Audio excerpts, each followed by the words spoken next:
Bonjour et bienvenue dans le magazine des Français de l'étranger de septembre 2019. Au sommaire ce mois-ci, l'édito plutôt musclé de Maître Charles-Henri Chenu, avocat des Français de l'étranger. Le rendez-vous annuel des entreprises qui souhaitent s'internationaliser. Info Retraite, un site à découvrir, la modification de la prise en charge des frais de santé des retraités expatriés, l'Inde, dernière au classement des pays où il fait bon vivre, et enfin des emplois à pourvoir au sein de l'Agence pour l'enseignement français à l'étranger. Comme chaque mois, nous débutons ce rendez-vous avec un édito très musclé, signé par Charles-Henri Chenu, avocat des Français de l'étranger. Au programme, imposition des Français de l'étranger, un nouveau matraquage pour janvier. On l'avait pourtant dit. Voté l'année dernière, dans le cadre du projet de loi de finances, l'alignement de la fiscalité des Français de l'étranger sur la fiscalité des Français résidents fait aujourd'hui l'effet d'une bombe. Pourquoi ? Parce que c'est demain, en janvier prochain, et que les Français de l'étranger s'inquiètent du matraquage fiscal que certains vont subir. Qu'est-il prévu exactement ? Aujourd'hui, jusqu'à 15 000 € de revenus français, vous n'êtes pas imposé. Dans 2 mois, vous serez taxé à 20% dès le premier euro gagné. Autre exemple, à partir de 27 000 € de revenus, vous serez imposé à 30% au lieu aujourd'hui de 12 ou 20%.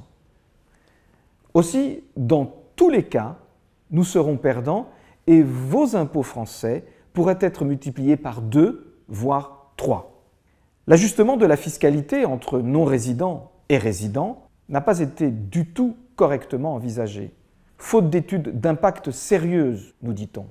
Face à l'inquiétude générale de la mise en œuvre de cette réforme, qui peut mettre en péril d'ailleurs certaines familles et qui pénalise aussi et surtout les jeunes travailleurs et les retraités, encore eux, on nous rétorque que la réforme n'est pas achevée et que les amendements à venir pourraient corriger le dispositif. L'idée est certainement louable, mais la méthode a péché de toute évidence par précipitation. Ouvrons donc aujourd'hui un moratoire d'1 an, observons et ajustons. On nous avait parlé d'une simplification du système, mais pas du tout d'impôts supplémentaires. Le ras-le-bol fiscal des Français de l'étranger est finalement très pris au sérieux par Bercy en ce moment. Et au nom de cette recherche d'alignement fiscal, pourquoi alors, c'est une idée, ne pas octroyer aussi aux non-résidents les crédits d'impôt et les exonérations dont seuls bénéficient aujourd'hui les résidents ? Un peu d'égalité permettrait certainement d'assainir une situation qui devient explosive et de moins en moins soutenable.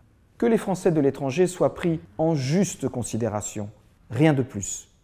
Et méfiance, rappelez-vous que l'agenda électoral se rapproche. Votre société est implantée à l'étranger. Vous songez à internationaliser votre entreprise, vous gérez des salariés basés hors de l'Hexagone, alors notez sur vos agendas votre rendez-vous annuel, le 2e salon des 24 heures de l'international, qui se déroulera les 20 et 21 novembre prochains au sein du Palais de la Porte Dorée à Paris dans le 12e. Vous y rencontrerez plus d'une centaine d'experts durant les 60 conférences programmées. Vous découvrirez les opportunités qu'offrent plusieurs destinations à l'honneur, des stratégies d'implantation, vous apprendrez de nouvelles techniques de gestion de vos salariés mobiles et bien sûr, vous y échangerez avec vos pairs. L'accès est gratuit, rendez-vous sur 24h-international.com. À l'heure où une réforme des retraites se profile à l'horizon, en tant que Français de l'étranger, vous serez sûrement ravis de découvrir à quelle sauce vous allez être mangé.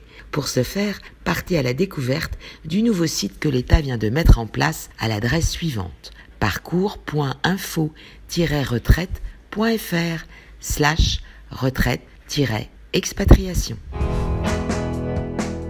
Selon une étude publiée le 15 septembre au bulletin officiel Santé, la prise en charge des frais de santé des retraités expatriés lors de leur séjour temporaire en France est modifiée.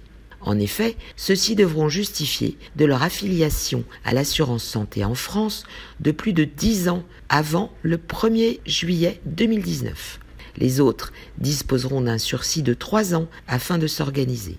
Quant à ceux qui se sont inscrits après le 1er juillet 2019 et qui résident hors des pays de l'Union européenne, de la Norvège, de l'Islande, du Liechtenstein ou de la Suisse, ils devront attendre 15 années de cotisation pour pouvoir en bénéficier. Pour en savoir plus, consultez l'instruction numéro DSS/DACI/2019/173 publiée au Bulletin officiel santé du 15 septembre.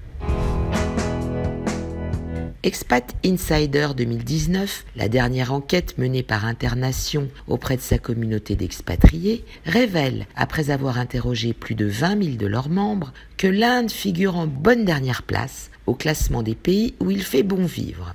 Mise à l'index, la sécurité, la santé, les loisirs et les facilités pour voyager. Rappelons tout de même que cette étude n'a pris en compte que 64 pays. Donc, si l'envie vous prend de quitter l'Hexagone, partez plutôt à Taïwan, au Portugal ou au Vietnam, qui eux figurent dans le trio de tête de ce classement des pays où le meilleur accueil est réservé. Vous êtes enseignant, vous êtes directeur administratif et financier ou encore conseiller pédagogique et vous avez envie de vivre notamment en Espagne. Alors pas une seconde à perdre car l'Agence pour l'enseignement français à l'étranger recrute. N'hésitez pas à envoyer une candidature spontanée, toujours très appréciée par l'agence car le service en ligne serait clos depuis le 23 septembre. Rendez-vous donc sur le site de l'AEFE pour découvrir les détails de cette campagne. Merci de nous avoir suivis et rendez-vous le mois prochain.